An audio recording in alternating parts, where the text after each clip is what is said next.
Hola a todos, mi nombre es Hawani. How to improve your Spanish conversations with these 8 powerful expressions. The first 4 I'm going to give you are ideal if you're still a beginner, and the final 4 I'm going to give you are ideal if you're around that intermediate/advanced level. Now, before we start, be very careful with the first expression I'm going to give you because this can get you into trouble if you say it to the wrong person.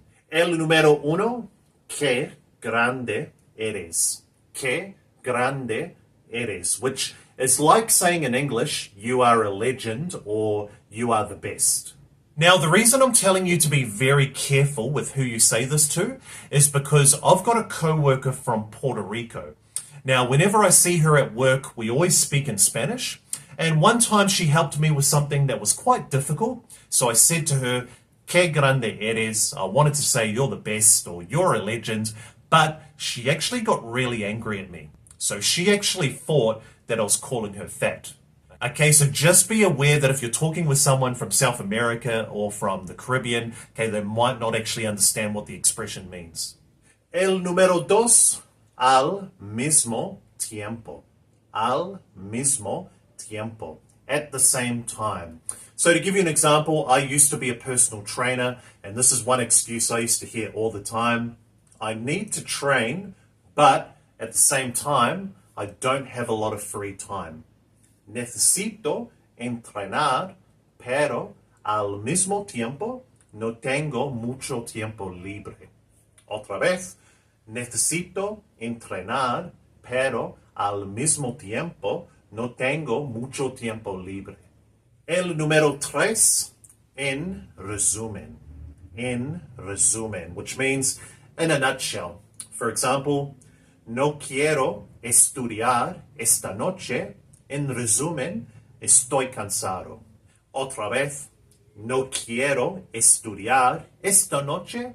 En resumen, estoy cansado. El número 4, quién sabe. Quién sabe, which means who knows. For example, I want to have kids in the future, but who knows? Quiero tener hijos en el futuro, pero quién sabe. Quiero tener hijos en el futuro, pero quién sabe. Primero necesito encontrar una pareja, por ejemplo. Before we move on, the next 4 expressions I'm going to give you are more intermediate level. And don't forget, if you are getting any value from this video, please consider liking the video and subscribing if you haven't already. Moving on, number 5, ¿qué le vamos a hacer? ¿Qué le vamos a hacer? Which is kind of like a rhetorical question. What can we do? Or what are we going to do?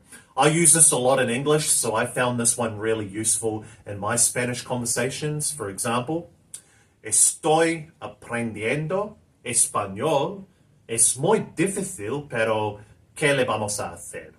So, estoy aprendiendo español. Es muy difícil, pero ¿qué le vamos a hacer? So I'm learning Spanish. It's really difficult, but what can we do? El número 6, como la palma de tu mano.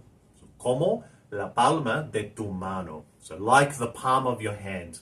So just like we use it in English, let's say, for example, you've got a friend and they just know so much about a particular topic, whether it be a certain country or a culture or a subject at school, for example. You could say, lo conoces, you know it, lo conoces como la palma de tu mano. So, lo conoces como la palma de tu mano. You know it like the palm of your hand. Next up, matar dos pájaros de un tiro. Matar dos pájaros de un tiro. To kill 2 birds with 1 stone. So, for example, if you've got a friend that's talking about doing 2 things at the same time, you could reply, qué bueno matar dos pájaros de un tiro. Qué bueno matar dos pájaros de un tiro. That's good. Kill 2 birds with 1 stone. Or, for example, I am learning Spanish and Italian at the same time. So, kill 2 birds with 1 stone. Estoy aprendiendo español e italiano al mismo tiempo, matar dos pájaros de un tiro. So, estoy aprendiendo español e italiano al mismo tiempo, matar dos pájaros de un tiro. Next up, we've got estas cosas pasan. Estas cosas pasan. So these things happen. Again, another very popular one in English as well. For example, if someone tells you some bad news, okay, you could reply, desafortunadamente, estas cosas pasan. Desafortunadamente, estas cosas pasan. Unfortunately, these things happen. Or, I've had a lot of problems recently, but these things happen. He tenido muchos problemas últimamente, pero estas cosas pasan. Great job, everyone. I hope that helps. Now, in the comment section below, let me know how you guys are doing with your own personal Spanish. As I've mentioned plenty of times before, on a weekly basis, I'm still trying to improve my Spanish as well. There's still a lot I need to work on. With that being said, if there are any native speakers that are watching, if you know any particular phrases or expressions that you think might benefit all of us, please feel free to leave those in the comment section as well. And I'll see you in the next one. Hasta pronto.